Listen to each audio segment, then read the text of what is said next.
Discovery 08 speeds towards its destination, which the computer announces will be in 2 minutes. Spock understands Burnham's desire to pursue Leland, but warns she must not dismiss the importance of the signals in defeating Control. She asks how they have helped thus far, to which Spock admits there was not enough context to come to a conclusion, because they have not. In that case, Burnham asks, why is he there to keep an eye on her when there was a signal around Boreth? Spock reminds her that the signals have invested in Discovery, in Burnham's mother, and in himself.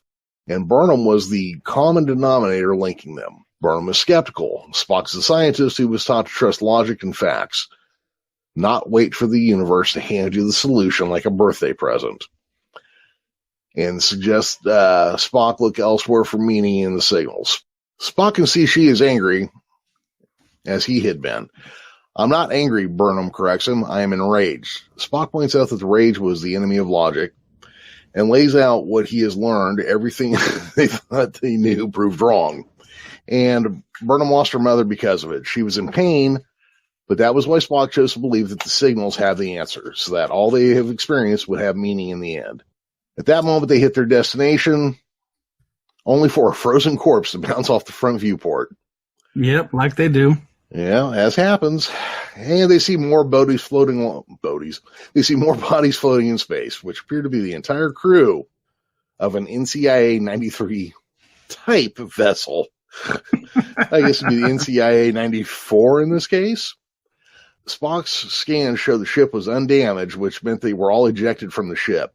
However, Burnham detects a life signal, and Spock locks on for the transport, where they beam aboard a man in an environmental suit, and Burnham is shocked to recognize him as Cameron Gant, who had been the tactical officer aboard the USS Shenzhou when Burnham was first officer. Oh, yeah. Yeah, I don't think you want to run into those people very often, do you, when you were, the head terrorist on board? And you also don't want to run into them now. Mm-hmm. As Gant regains consciousness, he explains that they were following Starfleet protocol to protect against Control, and he was trying to purge a suspicious subroutine when the ship system locked him out and the AI vented the ship to the vacuum. Gant managed to get into an EV suit before he lost consciousness. Burnham believes that the only way to find out what happened was to board the ship. Why kill the entire crew and then sit and do nothing? Spock adds that they would need someone with the knowledge of Section 31 protocol to guide them through the ship. Man, I wonder who they could pick for that. Oh, gosh, I don't know. Gant refuses at first, seeming shaken by what's happened to him. Spock and Burnham convince him that going over the ship was the only way to prevent it from happening again and to prevent further unnecessary deaths, and they could only do it with his ship. Gant relents, saying that they would need to restore the ship system from the bridge.